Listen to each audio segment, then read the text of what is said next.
Y'all, what's up? My sweetie's meowing in the background. Come here, honey. Okay, so I am going to talk about my BBL experience that I had in Chicago almost 6 months ago. So here I am making that video for everyone else who wants to have a BBL in Chicago, because I know that that trend is not going to die soon. If you're just looking around to get a BBL anywhere, this is my experience and my information. Okay, so I guess I'll get started. I did decide to get my BBL, and nonetheless I decided to get my BBL right after COVID happened. Obviously my job closed down as an exotic dancer, so I had all the free time in the world. So I decided to fuck it and get my ass fatter. The doctor's office that I called was Chicago Breast and Body in Illinois, and I did a Zoom meeting consultation. So I did a Zoom consultation, and I was like, already, I'm also gonna mention yada yada yada. I know this is bullshit. Obviously you want a BBL, so you click this video, but I was feeling all types of way about my body, and I wanted it looking snatched, okay? I wasn't about that extra belly fat that I had sitting around for how many years, diets nonstop forever, and nothing got rid of my little bump that I had that no, I was never pregnant with, which I did get asked quite a few times, but that's not the point. So I did a Zoom meeting with another lady at that office named Monica, which is my name too. So I think it took about a week once I called them to schedule that meeting, and I did it in May, and they worked really well with my schedule. I did have a part-time job at the time, so I was on the Zoom meeting, and she basically explained the healing process to me, like really quick and everything, and then she was like, okay, we're having a special, and if you say you want to sign up now, we'll give you $500 off. I don't know how true that is. I don't know if they just say that just to get you in the door, but I wanted this surgery, and I loved his work. I was looking at that doctor that Christina Viegas went to. She got her, what did she get done by him? She got something done by him that he doesn't specialize in or something, as I remember. Oh, he did her nose job, and her nose got botched. And Dr. David Schifrin, that was the doctor that I was picking between for my BBL. So apparently, I think he had done the rest of her body, like her boobs and her butt, which looked amazing. They weren't fat transfers though. I think she got implants, but I think that's what he specializes in nonetheless. But anyways, I did not choose him. I chose the other doctor, which is Dr. T. So yeah, I put the $500 down, and I was like, let's do this. They have payment plans. They have care credit that you can sign up for. I'm sure you all know that. So yeah, or you can pay all cash. Very easy. So I had my surgery day scheduled for June 25th, I think it was. Got the days off for my part-time job, and was just like, get this over with. Let's do it. I don't want to be botched. I have time to heal. So I wasn't worried about that. And yeah, I just wanted to get it over with. I get the surgery done. It's awesome.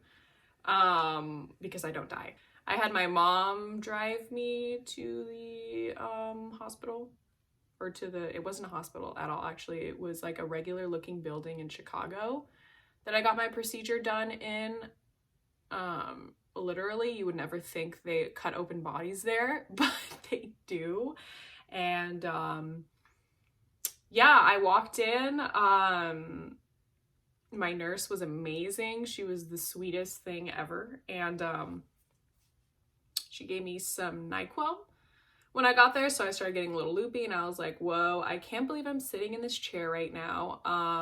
I can't believe I'm doing this. It's gonna happen. Get it over with. I'm not gonna chicken out. My body's gonna be snatched, and thank God. I talked to my anesthesiologist who was gonna put me under. I'd never been under anesthesia before. Some people can't go on anesthesia, blah, blah, blah. I had never been on it. She asked me questions, you know, they know their job. And I passed to be able to go on anesthesia. And she talked to me the day before. She was super cool. But she made me feel safe. And I just remember walking into the surgery room, and it was freezing in there. And I was like, this is everything it's cracked up to be in the movies. This is a surgical room. Holy shit. I had never been under surgery before in my life, so it was weird. So yeah.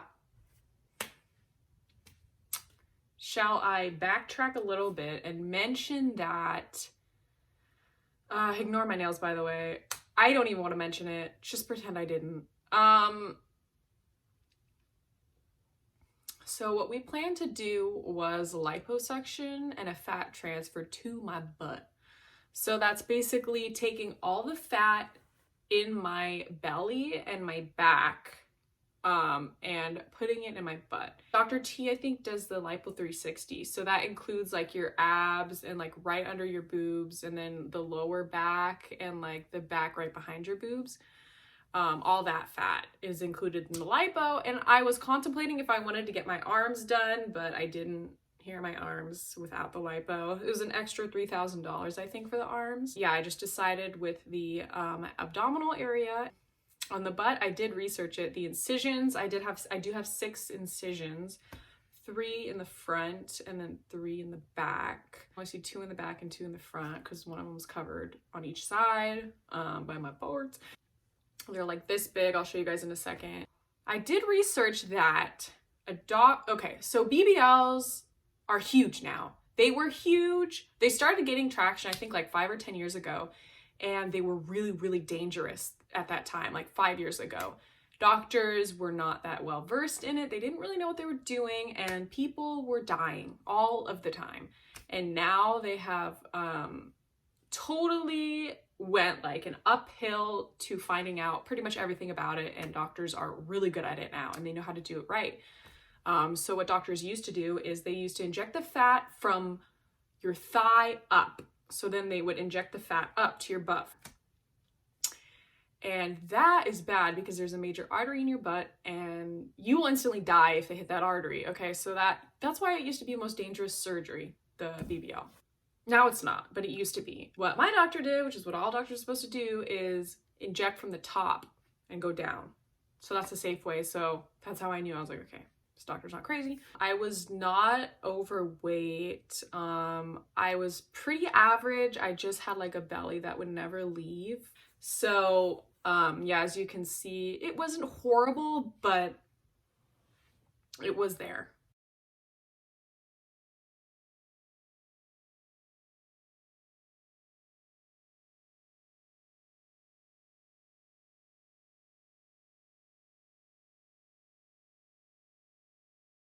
I wanted it flat. That's like mainly why I got the BBL. Apparently, I didn't wake up as fast as normal. It took me 2 hours to wake up, and then my mom was getting worried for like a second, and then I don't even remember getting in the car. It's just foggy. I just remember I was in a ton of pain. I was in so much pain, it was insane. Yeah, that was really painful. I do not have an addiction problem, so I did allow them to prescribe me Percocet, because they said the other alternative was to take Tylenol, and I said I have a feeling Tylenol's not gonna cut it. I want something that will really just get rid of the pain, because the pain is so bad. This is such a long story, I know. So, okay. So after waking up from anesthesia, which I do remember going under, she like laid me down on my butt. So I was facing up because they have to do the lipo first. And They put a breathing, so it was, I think it was through breathing, not IV, that I got my anesthesia. I don't remember, don't get me wrong. I don't know what they were doing. I wasn't paying attention. I'm not really into the medical field. But yeah, they put it over, and then I took a few breaths, and then I was just out. And then I woke up on my stomach, and I was freezing. I remember I was shivering. I was so cold when I woke up. And I was just like, oh my God, I'm alive. I made it. Thank God. I was so happy that I wasn't dead. I was in fucking pain, and I had finally woken up after 2 hours, and she was there. The second I woke up, for some reason, she fucking knew it, and she was right there. The machine must say I'm awake. I have no idea. So, yeah, immediately, I didn't even get a chance to breathe. Immediately, they walked me out to my mom's car. I don't know where the fuck that was. I don't know what steps I took, but I was holding her hand, and I walked all the way to my mom's car. Mom was like, oh my God, okay, okay. And I was just like, all fucked up and shit. And so I had to lay on my stomach. You can't lay on your butt. You can't sit on your butt, I think. I think it's a month. I think it's a month that the doctor says you cannot sit on your butt because the fat cells are gonna die at a normal rate already if you don't sit on it, but if you sit on it, more fat cells are gonna die. So just don't sit on your butt. So I had to lay on my stomach all the way home, and I live like an hour away. That was not fun at all. It was very painful. And okay, this is the funniest but not funny at all part. We went to the Walgreens right after to get my medication. I feel like we should have had it before, but for some reason we had to get it when I was in the car. So we drive to Walgreens, they prescribed me antibiotics and then the Percocet. So we went to pick it up, and then I was in pain. I was like, Mom, give me the medication. So she's giving me the medication. I fucking find out. So I take one, and then in the middle of the drive, I'm like, I need another one. This shit hurts.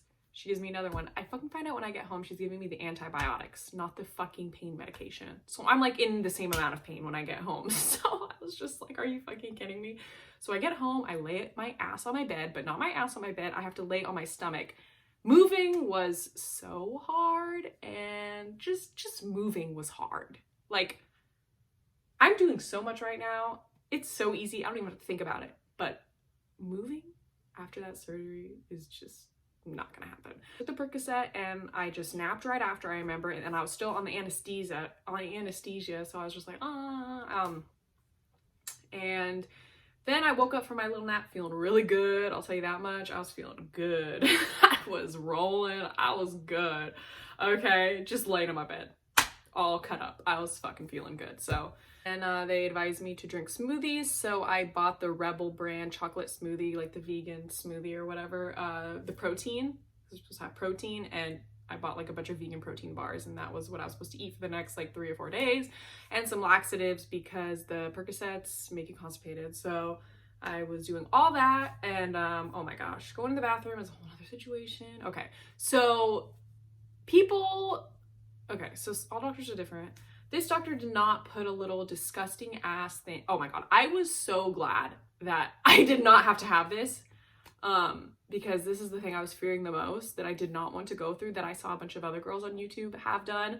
They had that little plastic little, I don't know, what is it? Like a plastic thing that like carries your liquid. And there's like a hole on your stomach, and that's because they inject you with liquid in liposuction, so they can like separate the fat or something from your muscle, so then they can suck it out. So then that liquid has to drain out after your surgery. So the liquid has to go somewhere, but my incisions were still open. So the liquid was just draining from the incisions. And I remember I was wearing the liposuction pads, which you have to keep on for, I think it was a month too, with your faja. Let me show you guys the faja that I had. This was the first faja. Oh my God, this brings back so many memories. This was the first faja that I wore. So, see, the butt is like, this is what I woke up out of surgery in. This is how the butt looks like, because you cannot have pressure on your butt because it needs to stay fat. Do you know what I mean? And the rest of it's like my legs. It was super tight on my legs. Like, this is like, oh my gosh. It's like, do you see how thin? It's like a sleeve. I don't know how they fit me into this, but this was the faja I wore.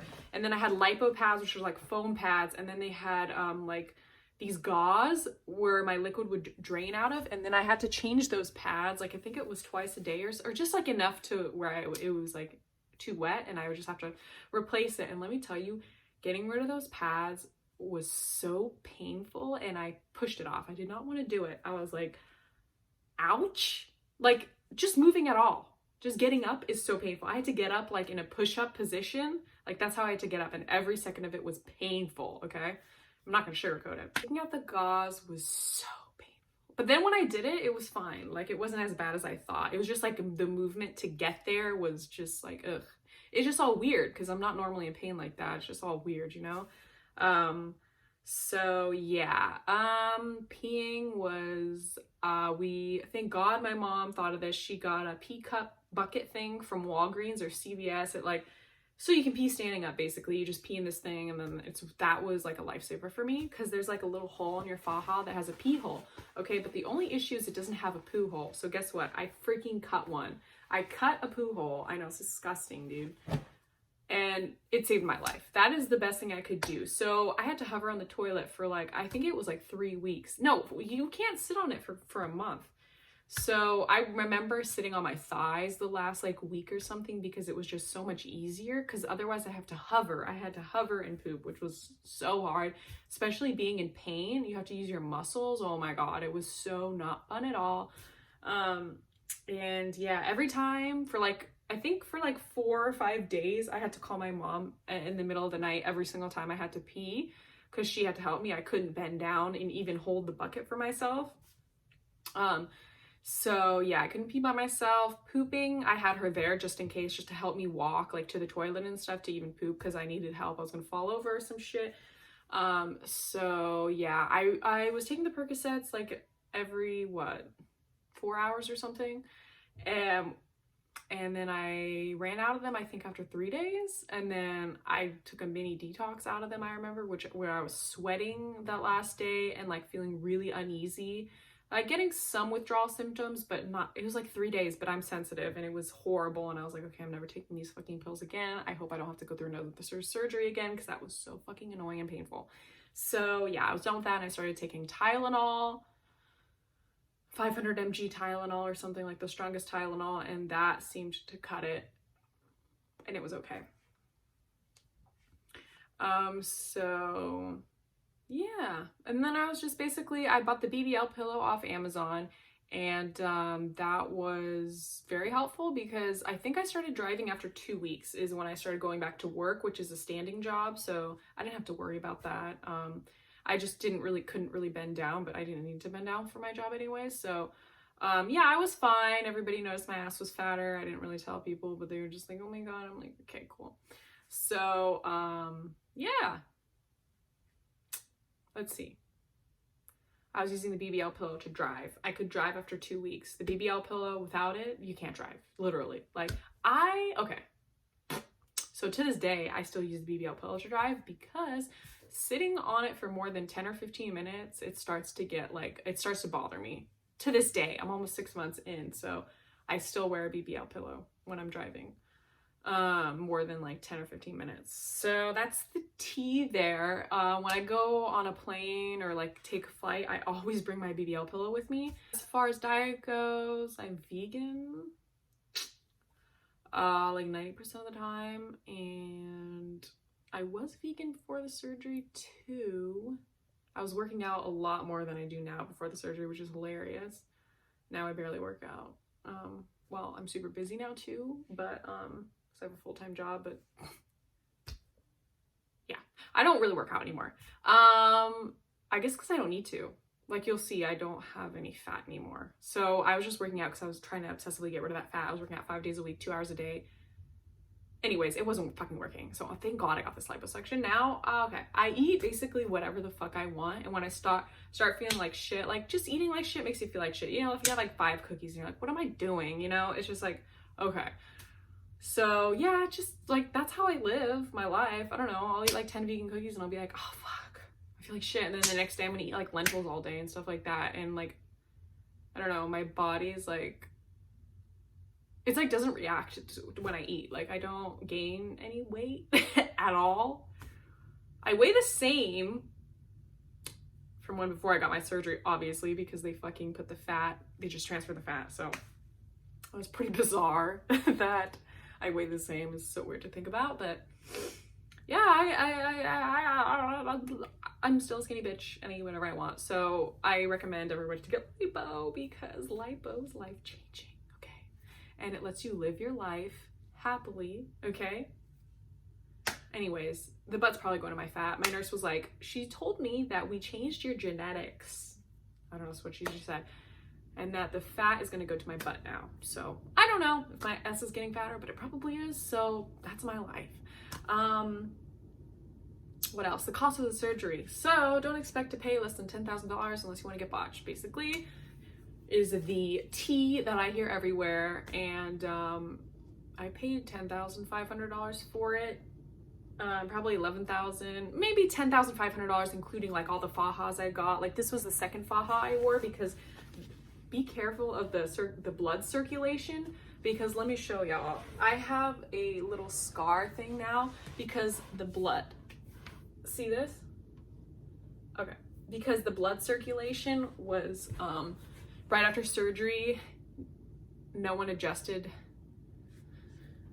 my faja to where it had like a dimple in it or something, and it was just like cutting off my blood circulation. So now I'm kind of stuck with this scar that I'll probably get lasered off in the future, but it's just annoying. So I moved to this shorter faja after, and yeah, this is the butt. I get them off Leonisa. That's where the hospital or the doctor, they gave me a Leonisa one. So I was just like, I just bought the same, whatever I saw. So yeah, be careful about circulation. Fajas being too tight and stuff, because that can fuck you up. That's something I wish I knew. Health hasn't changed. I don't know. Everything's the same. Okay, let me show you guys that.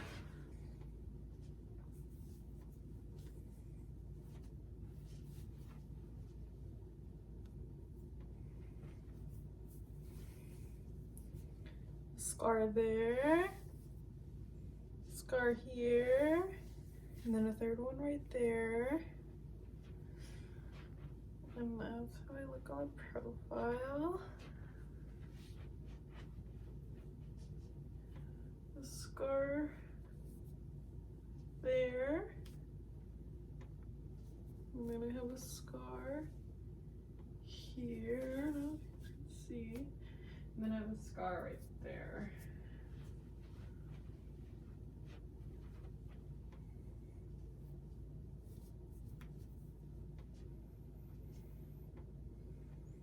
So yeah, that's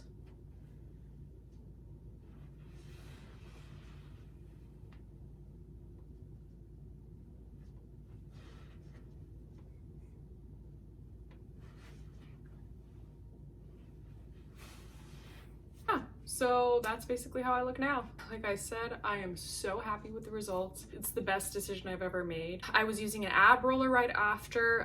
There was no lymphatic massages. My doctor did not do those. I said, okay, can I please do it? Because I've heard of girls do it.